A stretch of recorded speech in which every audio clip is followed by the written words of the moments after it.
hacedores de lo que nos hable, Señor. Te damos gracias, Señor. Y en el nombre de Jesús queda atado todo espíritu de distracción, en el nombre de Jesús de burla, de indiferencia. Estamos con expectativa de que nos hable, Señor. En el nombre de Jesús. Amén y amén. Bueno, buenas noches a todos. En esta breve reflexión seguí con la línea de mensajes que se viene dando y a una línea de la reunión, ¿sí? El Señor ministró liberación, ministró milagros. Y no tengo dudas de que van a haber muchísimos testimonios, ¿sí? De esa liberación y de esos milagros que el Señor ya hizo y que sigue haciendo. Pero Él me marcaba de poder hablar que Él trae liberación, ¿sí? Él está trayendo liberación al pueblo. Pero esa liberación no se convierte en libertad real, sino hay una metanoia en nosotros. ¿Qué es metanoia? Esta palabra complicada. Es una palabra que se usa mucho en el Nuevo Testamento, ¿sí? Que se traduce en nuestra vida como arrepentimiento, pero que en realidad significa meta es transformación y noia es mente, ¿sí? En griego. Entonces significa transformación de mente, cambio de mentalidad, ¿sí? Y el Señor trae sanidad, el Señor trae liberación, pero esa liberación no se convierte en libertad hasta que no transformamos nuestra mentalidad, ¿sí? Porque Él nos libera, ¿y qué pasa muchas veces? A muchas personas, que Él libera de adicciones, Él libera aún de demonios, Él libera de estados de opresión mental, de depresión, de ansiedad. Y las personas disfrutan de esa liberación durante un tiempo, pero después vuelven a caer, se vuelve a caer en lo mismo, ¿sí? Y se empiezan a formar como ciclos. ¿Y por qué es esto? Justamente por esto, porque hay una liberación, pero no hay un cambio de mentalidad. Y hay una historia que a mí me gusta por ahí usar historias para ejemplificar, para que se entienda mejor. Hay una historia que es muy curiosa, que por ahí sirve para ejemplificar esto. Es la historia que ocurre en ese banco que ven ahí en esa imagen. Ese banco es un banco de la ciudad de Estocolmo, de Suecia, ¿sí? Y en 1973, ahí pasa algo que va a ser después, va a ser utilizado para investigaciones en lo que es la psicología y la psiquiatría, porque lo que ocurre ahí es que dice que comenzó un día normal, un día de 1973, los empleados del banco fueron a trabajar como cualquier día normal, pero dice que en un momento de la mañana vino a entrar un hombre, ¿sí? Jan Erik Olsson se llamaba, y este hombre era conocido porque era un delincuente muy peligroso, ¿sí? Que ya había cometido asaltos y que había asesinado, era un asesino, y había asesinado a personas. Entonces lo ven entrar y entran en pánico. O sea, saben que por supuesto no va a pasar nada bueno. Resulta que a este hombre le sale mal el plan que tenía, porque él tenía el plan de matar al guardia de seguridad, que era el que podía dar aviso a la policía, pero no llega a matarlo, y el guardia llega a dar aviso a la policía. Entonces cuando ve que la policía está viniendo, que lo van a agarrar y que va a volver a la cárcel, hace algo. Dice que agarra 4 rehenes de los más jóvenes que había, de los trabajadores más jóvenes, agarra 4, 3 chicas y un chico, ¿sí? Los agarra, estaba armado hasta los dientes, y se los lleva y se encierra en la bóveda para poder negociar con la policía para poder escaparse, ¿sí? Hasta acá todo normal, él comienza a negociar, pide un auto, pide dinero, pide que se les deje poder hacer el camino libre para poder salir, todo como cualquier asalto con toma de rehenes normales que podemos conocer, ¿sí? En la historia. Pero pasa algo que es muy curioso. Estos 4 rehenes estaban muertos de miedo porque conocían la fama que tenía este hombre, ¿sí? Entonces tenían muchísimo miedo, era peligroso. Pero dice que este hombre empezó a hacer algo, eran jovencitos ellos, él los doblaba en edad, empezó a hablarles y a manipularlos, ¿sí?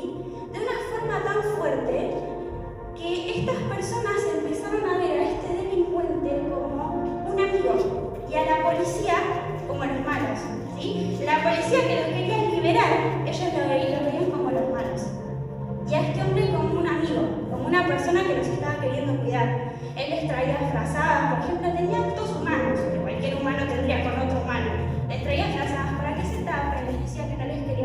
daño, ¿sí? Y empezó a entrar en la mente de estas personas, a tal punto que en un momento los utilizó para que ellos llamen a la policía y le pidan a la policía que los dejen salir e irse con él, ¿sí? Y así están durante 6 días encerrados con este hombre, que los manipula, que les habla.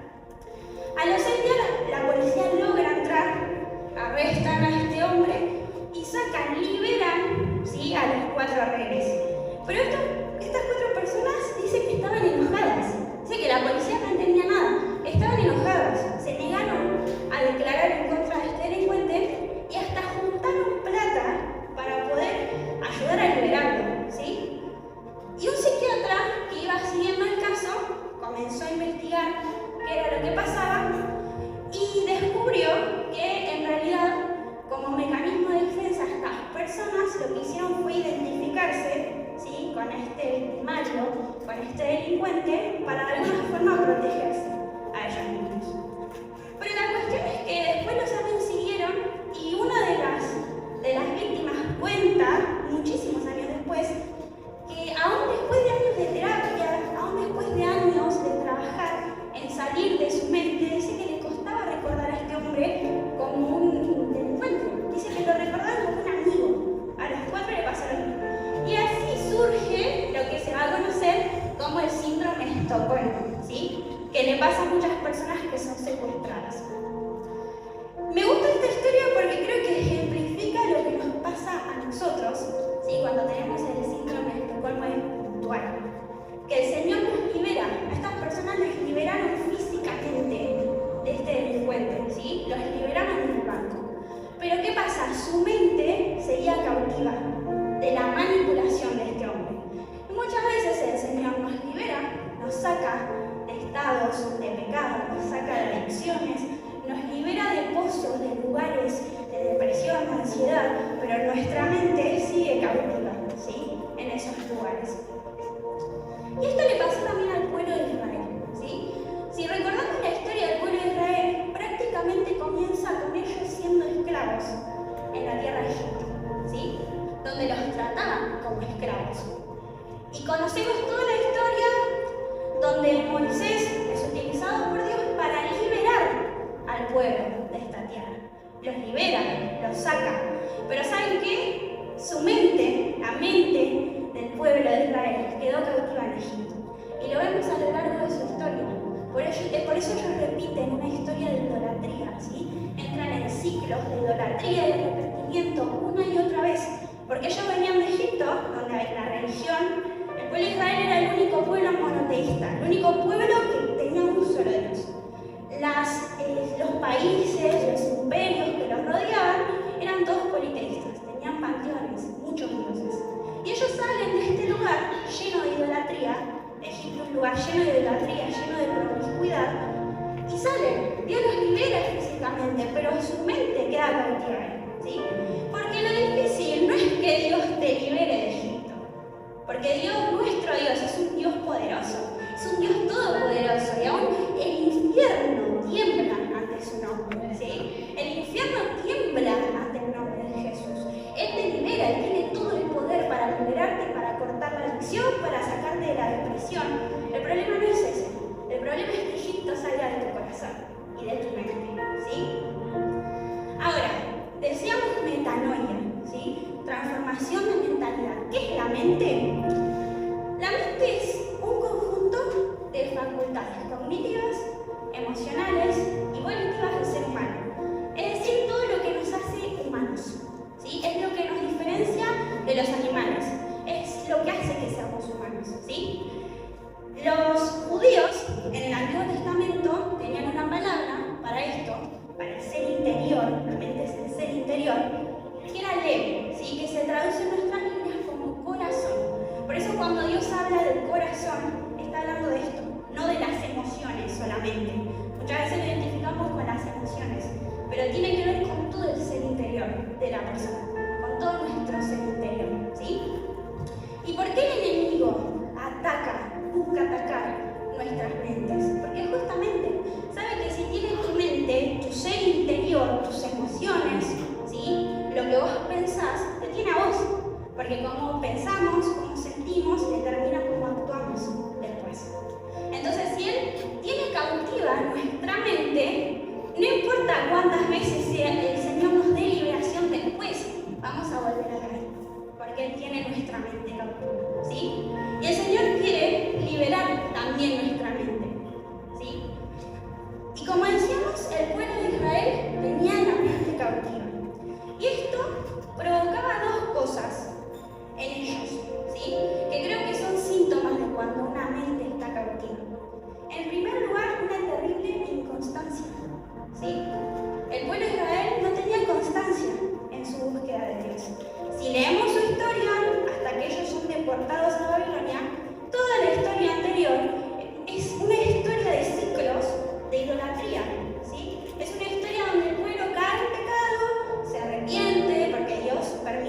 sin castigo, Dios los perdona y después vuelven a caer en pecado, ¿sí? Y así innumerables veces. Entonces, esto generaba inconstancia. Esta inconstancia generaba que no hubiera consistencia en la relación con Dios. Y esto lo llevaba al pecado, ¿sí? Una y otra vez pecar. Pecar no solo con la idolatría, sino con otros pecados. Por ejemplo, inmoralidad sexual, asesinatos, ¿sí? Porque aún eran parte de los rituales que se hacían para la idolatría a otros dioses. Entonces, creo que estas dos son claros síntomas, estados de pecado e inconstancia, claros síntomas de una mente que está cautiva, una mente que está presa, ¿sí? Y bueno, el pueblo tenía estos ciclos hasta que en un momento el Señor permite que Babilonia venga y los conquiste, ¿sí? Los conquistan y los deportan, los sacan de su tierra y se los llevan a otra tierra. Y ahí el Señor levanta varios profetas, entre ellos uno, Ezequiel, para traer esperanza y promesas al pueblo, ¿sí? Promesas de liberación, pidiéndole al pueblo también que se arrepienta, que vuelva a su corazón, y les trae estas promesas. Y vamos a leer una parte del libro de Ezequiel, Ezequiel 36, del 24 al 27.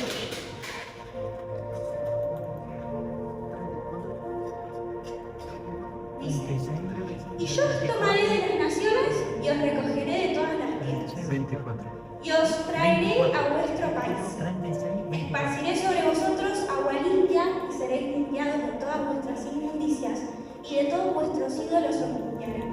Os daré corazón nuevo y pondré espíritu nuevo dentro de vosotros.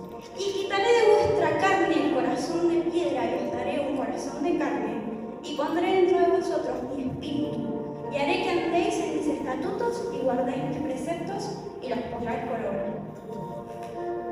Acá el Señor habla literalmente de la metanoia. Dijimos que los judíos llamaban a la mente corazón, ¿sí? Y a través de una metáfora aún de cambiar el corazón, Él está hablando de la transformación, ¿sí? Que Él quiere hacer en el pueblo de Israel, para que el pueblo no vuelva a caer en estos ciclos, ¿sí? De pecado, luego de que Él permitió esto, ¿sí? Entonces habla de este cambio, de esta transformación de corazón, que nosotros le podemos llamar transformación de mente también. Pero antes de esto, habla de un proceso, da un par de pasos que van antes de esta transformación. Y en este proceso, como en todo proceso en la vida de un cristiano, hay una parte que hace Dios, porque nuestra mente no puede ser transformada sin Dios. Porque el único que transforma nuestra mente, nuestro corazón, nuestro ser interior es Dios, ¿sí? Entonces hay una parte que hace Dios, pero hay otra parte que nos corresponde a nosotros. Hay otra parte que tiene que ver con decisiones que Dios no elige no quebrar. Porque Él es todopoderoso, Él podría transformarnos a la fuerza. Pero Él nos dio algo que se llama libre albedrío, libertad de elección, ¿sí? Entonces Él va a respetar las decisiones que tomemos nosotros. Entonces en este proceso hay una parte que hace Dios y hay una parte que hacemos nosotros. El primer paso de este proceso está en el versículo 24 y tiene que ver con la santificación, ¿sí? En este versículo Dios dice: yo los voy a separar, los voy a separar. Y acá está hablando de que los va a volver a llevar, y es una promesa doble, que los va a volver a llevar a su tierra, pero también está hablando de una renovación del pacto. Porque si recuerdan, cuando Dios hace un pacto con Abraham, ¿sí? que va a ser el padre del pueblo de Israel, Él le promete que los va a separar, que le va a dar una tierra que va a ser para ellos. Pero le pide a cambio algo, ¿sí? Para sellar ese pacto, que era la circuncisión, que simbolizaba que el pueblo de Israel era distinto a todos los demás pueblos, ¿sí? Simbolizaba que estaba separado de todos los demás pueblos, porque eso es santificación. Significa literalmente cuando Dios te separa, ¿sí? Te separa. Y si estás acá, Dios ya hizo su parte, Él ya te separó, ¿sí? Porque vos lo conocés, por su gracia, porque Él ya te separó. Pero hay una parte en la metanoia que nos toca a nosotros, que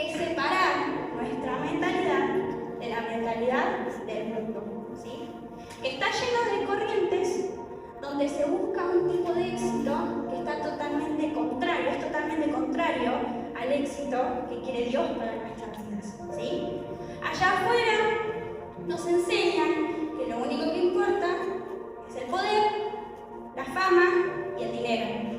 Es todo lo que importa. Si ustedes se ponen a ver un programa de televisión, una película, una serie, un influencer, consumen ese contenido, van a ver, si se ponen a prestar atención a esto, que apuntan todos a estas tres cosas: poder, fama y dinero. Y una persona es exitosa allá afuera cuando tiene estas tres cosas, ¿sí? Entonces el mundo corre detrás de esto, corre detrás de estas tres potestades, detrás de estos tres dioses, ¿sí? Porque correr detrás de eso también es idolatría. El pueblo de Israel caía en idolatría, ¿sí? y se sumaba a la mentalidad de su tiempo, ¿sí? Y adoraba a los dioses de su tiempo. Y nosotros no vamos a ir a adorar a Baal, vamos a ir a dejar ofrendas en un altar de Yerá, pero sí, muchas veces nos sumamos a correr detrás de estas tres cosas. Sí, muchas veces hacemos que nuestra vida gire alrededor de tener más dinero, de que las personas nos validen a través de las redes sociales, nos morimos por un like, nos morimos por un corazoncito, revisamos todo el tiempo cuántas personas vieron lo que subimos, ¿sí? Y eso no es porque nos interesa el like, eso es porque nos interesa que nos aprueben, ¿sí? Porque detrás de eso está la falta de identidad. Que justamente santificación es ser el distinto. Y por eso el pueblo de Israel, creo que una de las cosas por las cuales ellos caían en idolatría era por esto, porque estaban rodeados de pueblos que pensaban totalmente distinto a ellos. Y ser distinto, adorar a un solo Dios, era ser el distinto en esa época, ¿sí? Y a nosotros hoy nos pasa lo mismo. Y a veces morimos por eso. Morimos por buenos salarios, porque nos paguen mejor, por hacer más plata. Morimos por poder. Y aún muchas veces adentro de la iglesia, aún muchas veces utilizamos la iglesia, el cuerpo de Cristo, para saciar este hambre que está dentro. Y qué peligroso que es eso, porque también vamos a rendir cuentas. Si utilizamos el púlpito, si utilizamos la adoración, si utilizamos este lugar que se hablaba que es tan sagrado para poder saciar nuestro hambre de poder, ¿sí? Muchas veces vamos tras el éxito ministerial y tras la grandeza, no porque queremos que más almas se salven, sino porque hay un hambre insaciable de poder en nosotros, ¿sí? Y lo que buscamos es eso, saciar eso. Y corremos detrás de eso, corremos detrás de esas tres cosas, ¿sí? Y Dios, para poder tener una libertad real, Dios nos llama a ser distintos. Vos no podés, yo no puedo hablar con una persona que no es cristiana y descubrir que estamos yendo para el mismo lado, porque eso es re peligroso. No podemos hablar con una persona que no es cristiana y descubrir que tenemos los mismos ideales, los mismos valores, que corremos tras lo mismo, que tenemos los mismos sueños. Eso es muy peligroso. El Señor nos llama a separarnos. La libertad real viene cuando dejamos de idolatrar también a través de estas cosas, ¿sí? Ese es el primer paso de este proceso para tener una transformación de mente. La santificación, separarnos. El segundo paso es la limpieza, ¿sí? El versículo 25 dice: yo les voy a esparcir sobre ustedes agua y los voy a limpiar de sus injusticias.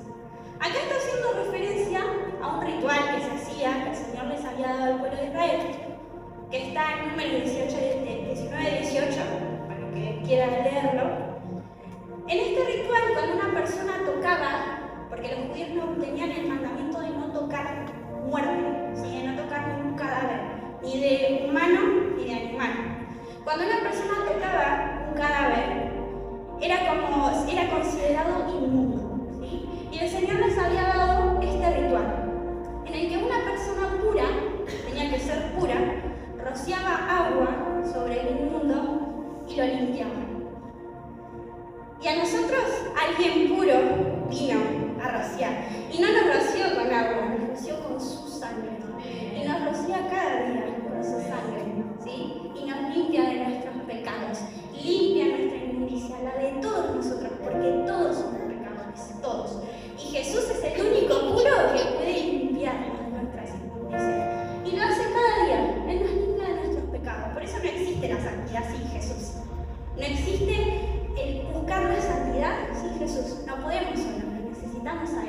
Por eso cuando pecamos, lo primero que tenemos que hacer es ir a Él, no huir de Él. Ir a Él para que Él nos limpie. Pero ¿saben qué? Para que haya una metanoia, hay que dar un paso más allá, ¿sí? No alcanza con solamente ser limpiados de nuestros pecados. Hay que también limpiar nuestros hábitos, ¿sí? ¿Qué es el hábito? Es lo que hacemos en el día a día. Es lo que consumimos en el día a día. Es lo que miramos en el día a día, ¿sí? Y hay que aprender a limpiar nuestros hábitos. Porque si el Señor nos limpia de nuestros pecados, pero nuestros hábitos siguen estando sucios, nos van a volver a tirar, ¿sí? Por eso es importante que nos preguntemos, ¿qué es lo que estamos consumiendo? Hoy que tenemos todo al alcance con el celular, ¿qué es lo que consumimos en las redes sociales? ¿Qué es lo que consumimos en el navegador, en las pantallas, en las pestañas de incógnito, que nadie ve, que nadie se entera después que buscamos ahí? ¿Qué es lo que estamos consumiendo? ¿Sí? Y a veces no son ni siquiera cosas malas.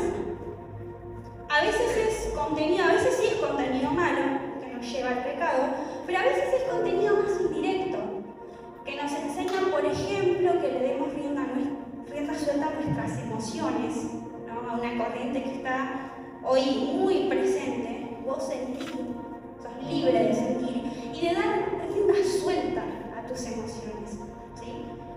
Es una corriente que está muy presente y eso nos lleva a pecar, por ejemplo, de ira, porque si uno le da rienda suelta a las emociones cuando estás en un momento de enojo, podés lastimar a la otra persona, ¿sí? Y lo disfrazamos a veces de sinceridad, lo disfrazamos de ser transparentes, y en realidad no, es que somos egoístas y que no estamos mirando al otro.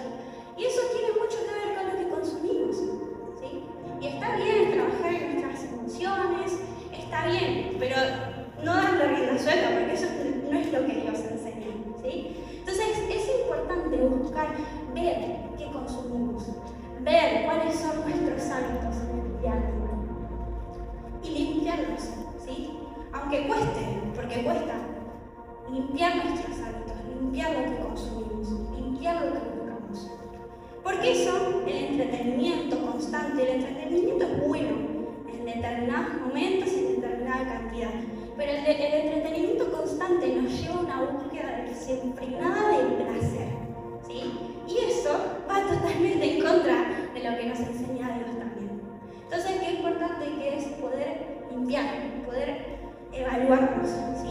Adentro y limpiar nuestros hábitos, porque Él nos limpia de nuestros pecados todos los días. Su misericordia es grande, todos los días se renueva, ¿sí? Y Él no se va a acordar de tus pecados, pero si querés que tu mente deje de estar presa de ciertos pecados, vos tenés que transformar eso también.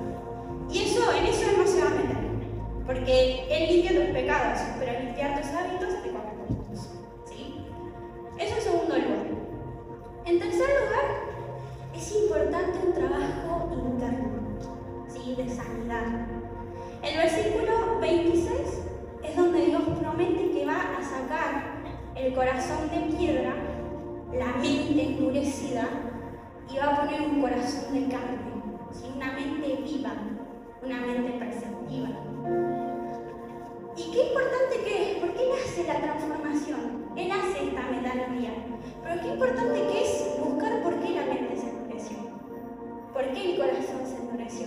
Porque si nosotros no descubrimos eso, después Él lo transforma, Él nos cambia, nos da un corazón de carne, pero se vuelve a endurecer, ¿sí? Y la mente muchas veces se endurece, el corazón se endurece cuando hay sufrimiento, cuando hay traumas que marcaron nuestra vida, nuestra infancia, nuestra adolescencia. Y muchas veces una mente endurecida es una mente orgullosa, que se pone esta máscara del orgullo para no mostrar la vulnerabilidad que hay interna, ¿sí? Muchas veces hacemos esto, nos ponemos esta máscara de la autosuficiencia, del orgullo, para no mostrar que por dentro estamos rotos y que por dentro hay un montón de cosas que tenemos que resolver, ¿sí?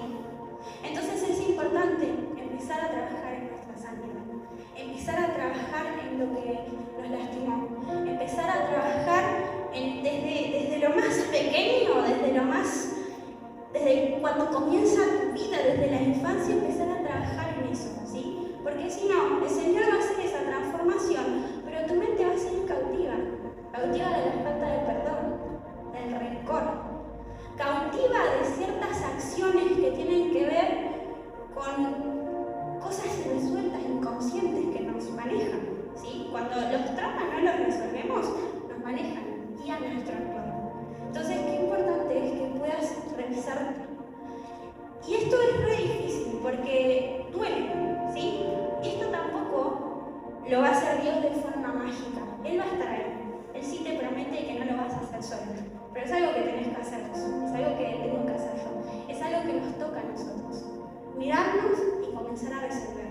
Comenzar a perdonar. Comenzar a resolver lo que hay adentro, ¿sí? Y Él promete en el versículo 27, yo pondré mi espíritu sobre vosotros. No lo vas a hacer solo. Ya no hay nada que tengas que hacer solo. Porque el Espíritu Santo está con vos, está conmigo, ¿sí? Él te acompaña, Él va a ir a esos lugares con vos. Él va a sanar, ¿sí? Pero Él también respeta. Y si vos no querés ir a esos lugares, y si vos seguís eligiendo tapar, ¿sí? Tapar el pozo y tirar todo lo que te duele, es como hacer un pocito y ir tirando ahí, ¿sí? Tirar todo lo que te lastima desde tu infancia hasta el día de hoy. Todo, cada palabra que te lastimó, cada escena, cada recuerdo, la vamos tirando ahí y la tapamos, ¿sí? Y a veces la abrimos, porque eso no queda ahí, eso nos maneja. La abrimos cuando nos sentimos mal, pero no sacamos lo que hay ahí, no lo resolvemos, lo volvemos a tapar, ¿sí? Si vos elegís seguir tapando, Él te va a respetar, porque Él es un caballero y porque Él no te va a obligar a hacer algo que vos no estás eligiendo hacer. Pero es re importante poder sanar, es re importante poder trabajar en nosotros, poder abrir el pozo y empezar a desenterrar, ¿sí? Con Él de la mano, porque Él nunca te va a dejar, pero Él te respeta. Y ya para ir terminando, les voy a pedir que se puedan poner de pie y que puedan cerrar sus ojos, porque el Señor no solo libera, no solo transforma la mente, si vos también haces tu parte, sino que Él también restituye, ¿sí? Él restituye. En los versículos 34 al 38, que no los vamos a leer, el Señor le marca a Ezequiel la restitución que va a venir para el pueblo de Israel. Cómo Él los va a hacer crecer, cómo Él va a hacer crecer al pueblo, ¿sí? El Señor, cómo lo va a hacer crecer, cómo Él restaura. Si nosotros hacemos lo que tenemos que hacer, Él no solo libera, Él no solo transforma nuestra mente, Él también restaura. Y hay un versículo que les voy a leer que el Señor también le da al pueblo de Israel, que está en Oseas 2:15, que es hermoso, que dice, y le daré sus viñas desde allí, y el valle de Acor por puerta de esperanza. Y allí cantará como en los tiempos de su juventud y como en el día de su subida de la tierra de Egipto. El valle de Acor representaba para el pueblo un valle de vergüenza, un valle de dolor, porque fue el escenario de algo muy vergonzoso para ellos, de una derrota que tuvieron, de la derrota militar más vergonzosa, donde perdieron contra una ciudad muy chiquita, ¿sí? Por el pecado de una persona de acá, que había tomado del tesoro de Dios, ¿sí? De la ofrenda que era para Dios, había hecho anatema. Este hombre tomó ese tesoro y ellos perdieron ahí. Y el Señor me está diciendo, ese valle, que es el valle de tu vergüenza, ese valle que es el valle de tu dolor, yo lo voy a convertir en puerta de esperanza. Puerta de esperanza no solamente para vos, porque en los momentos difíciles te vas a acordar de eso, de que ese pozo del que el Señor te sacó, Él lo hizo, de que ese lugar, de que esa cárcel donde estabas, Él la abrió. Pero también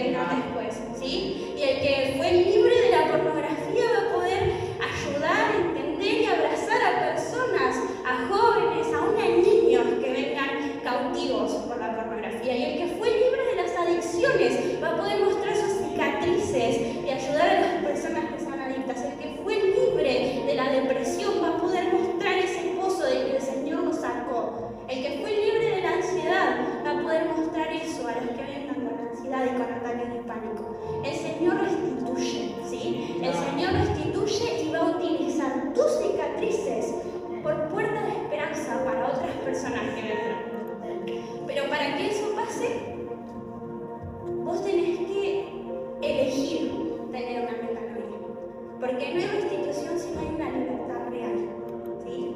Así que te pido que ahí donde estás puedas cerrar tus ojos y que puedas pensar en esto. Yo creo que el Señor hoy trajo liberación sobre muchas vidas, pero que puedas pensar en esto y que puedas tener una metanoia real, una transformación de mente real, donde puedas salir definitivamente de ese estado en el que estabas. Y para eso tenés que pensar en esto, tenés que limpiar tus hábitos. Para eso tenés que separarte del pensamiento de este mundo. Y para eso también tenés que sanar, para que la mente no se vuelva a tropezar. Y el Señor va a restituir, porque esta promesa, Dios es un Dios que miente, esta promesa la va a cumplir. Pero tenemos que hacer nuestra parte también. Gracias, Señor, por la palabra que trajiste en esta noche. Y te pedimos tener esto, un corazón dispuesto a dar ese paso para que haya una transformación y para que podamos disfrutar la libertad que vos pagaste en la cruz, Jesús. Señor, que tengamos la disposición a trabajar en equipo con vos. Tu parte, lo que vos hacés, pero lo que nos corresponde. Señor, que podamos disponernos a ir por esto. Que podamos disponernos a limpiar nuestros hábitos, a destapar el pozo en el que por tantos años hemos guardado dolor, traumas y cosas que nos hacen siempre volver al mismo lugar. Señor, clamo por una iglesia libre, que se disponga, Señor, que no espere la magia, sino que sepa que sos un Dios que hace milagros, pero que hay una parte que nos corresponde a nosotros. Señor, para que podamos vivir y esa libertad no solo quede en nosotros, sino que la podamos compartir con otros. Como decías recién, nuestras cicatrices prediquen de tu libertad y de tu poder, Jesús. Te bendecimos en esta noche, te glorificamos, te damos gracias, Señor, por esta palabra que dará fruto al 100%, y que veremos la restitución del cambio y la transformación. Te bendecimos, te adoramos, te glorificamos. Cerramos este tiempo, Señor, dándote gloria a vos, dándole gloria a tu nombre, al Rey, al que vive, al que reina por los siglos de los siglos, el que nos da la oportunidad y el que renueva su gracia todos los días para poder ir a vos. Gracias, Señor. Y así como hoy nos reunimos a alabarte, a adorarte, a escuchar tu palabra, mañana, Señor, queremos ser iglesia. Hoy vinimos a la iglesia, pero mañana queremos ser iglesia, Señor. Que nuestra semana podamos estar conectados, buscando, adorando tu nombre y trabajando sobre lo que hoy hablaste a nuestro corazón. Te bendecimos, te amamos, Señor. Siempre vas a ser la persona más importante en esta casa. Te bendecimos y cerramos este tiempo dándote gloria por medio de nuestros aplausos. Gracias, Señor. Gracias.